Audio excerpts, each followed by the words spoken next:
Et si on parlait de sport, la chronique.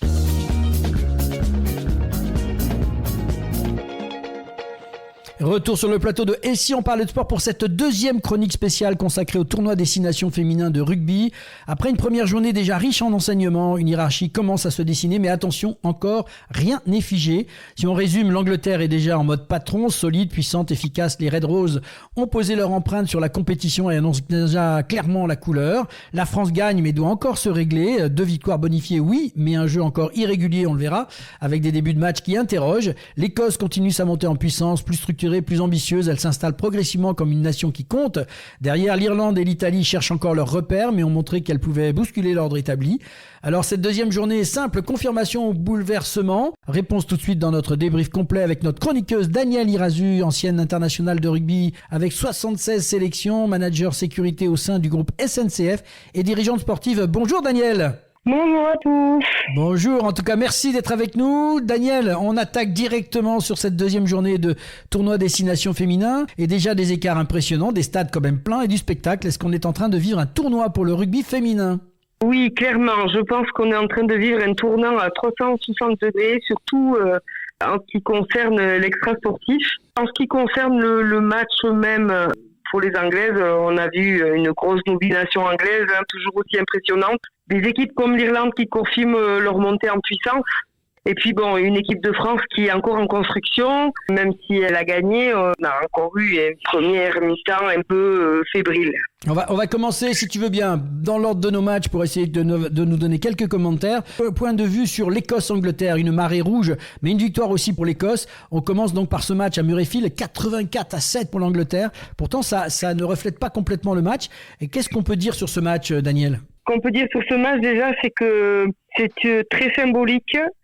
30 498 spectateurs en Écosse, c'est juste un record, c'est un record national d'affluence qui a été battu pour un événement sportif féminin, dépassant le précédent record de 18 555 spectateurs qui avait été établi par l'équipe de football féminin écossaise.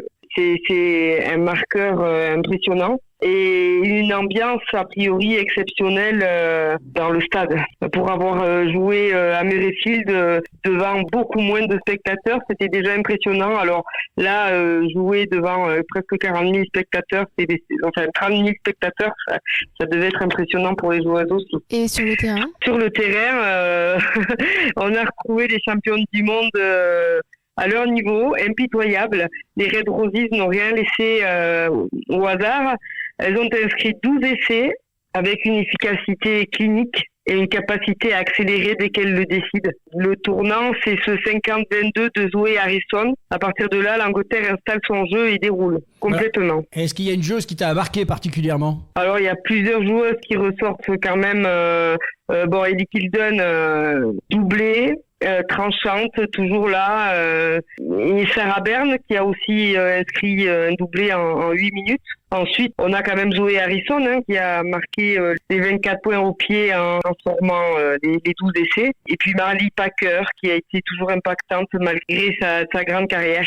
Et l'Écosse dans tout ça ? L'Écosse, elles ont quand même pris une belle rouste, 84-7, mais elles n'ont pas à rougir tout de même. Jeu au pied, vitesse, finition de Rona Lloyd sur son essai, et surtout elles montrent qu'elle progresse.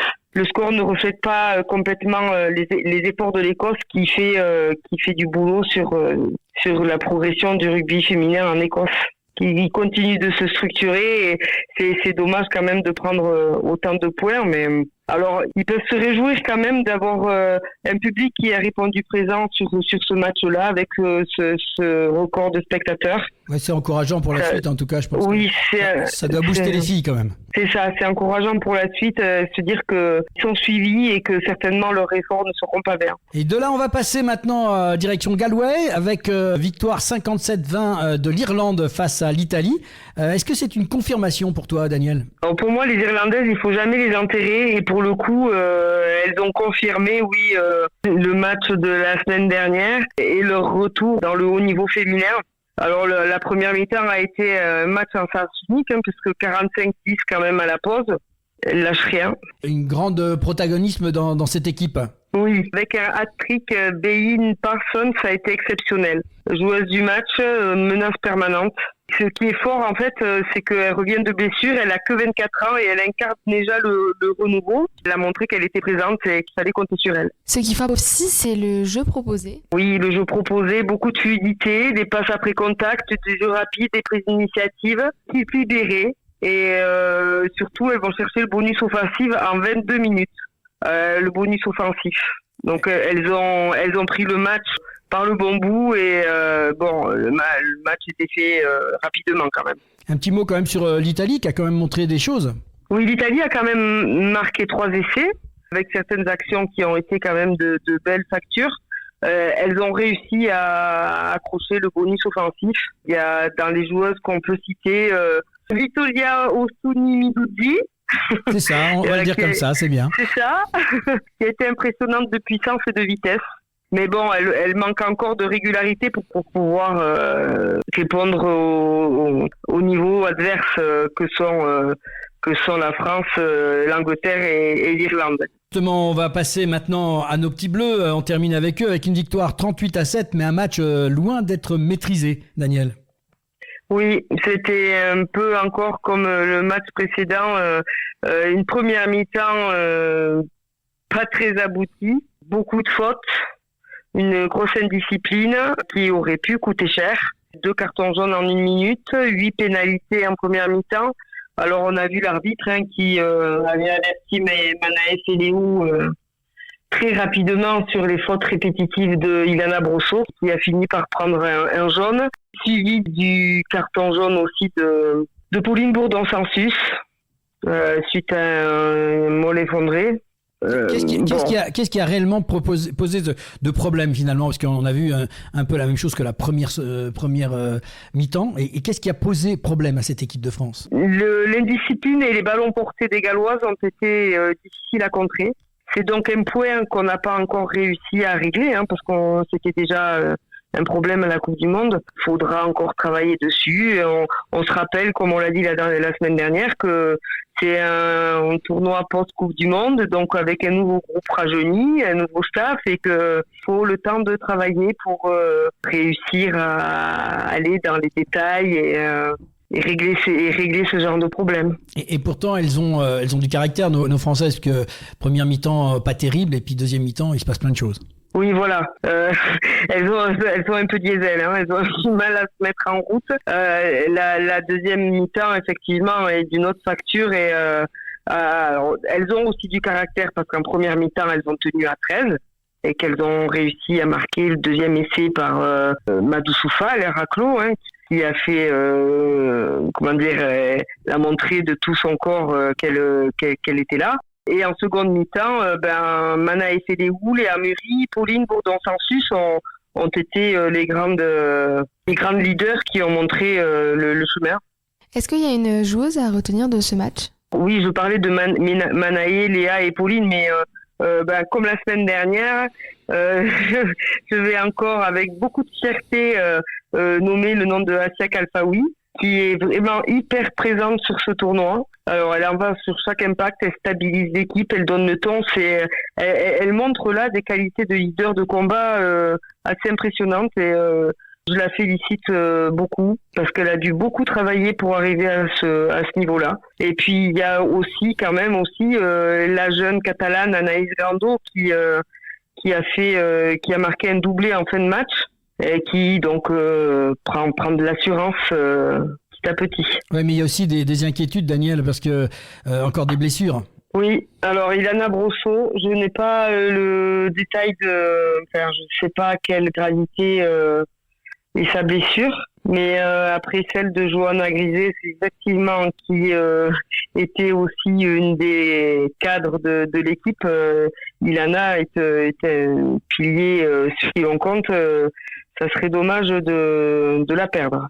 Daniel, au-delà des résultats, qu'est-ce qu'on retient de cette journée globalement?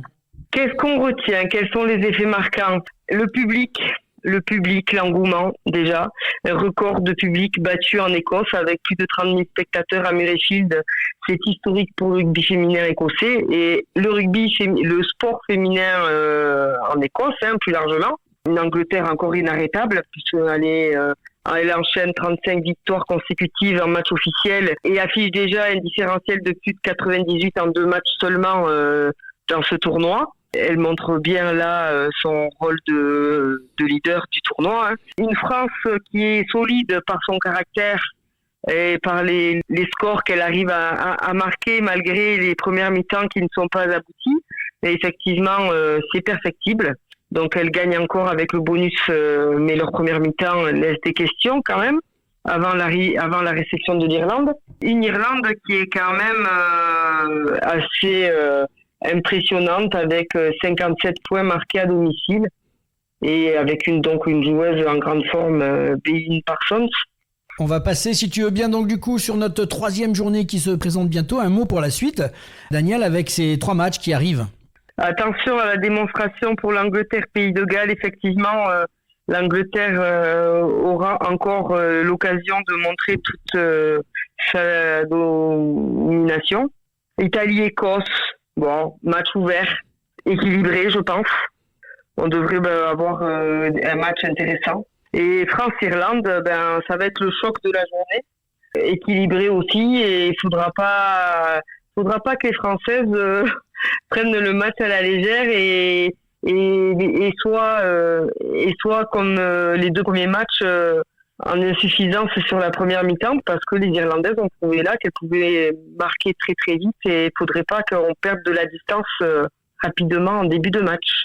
Qui est la grande gagnante de cette 2e journée? Tu vas me répondre l'Angleterre, j'imagine. Oui.